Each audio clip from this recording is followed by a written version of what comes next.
how to change your email address on Quotex. So if you want to change your email address on Quotex, then what you need to do is first you need to open up your browser, any browser that you're comfortable with. And after opening your browser, you need to search for Quotex. Once you've searched for Quotex, you need to go and log into your account. After logging in, you need to just simply go with the top list, which has that 3 horizontal lines, and then you need to go with settings. Just go with more, or you can also just simply go with the account section. Once you're on your account settings, you need to scroll down, and here you will have your email. So if it is not verified yet, then you just need to simply open up your Gmail, and then you will receive a mail from Quotex. You need to just simply go and verify your account. So you will get this kind of interface, the email verification. You need to go with confirm the email.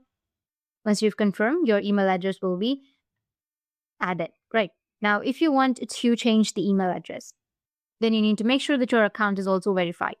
In my case, it says not verified, but if it is verified, you just need to simply fill in the identity information before the verification of your account. So once you've verified your account, you need to just go with your personal data, and here you will have your email address. You just need to simply click on the email address that you would like to remove. Just click on it and then hit the backspace and add another email address, and then just simply go with save.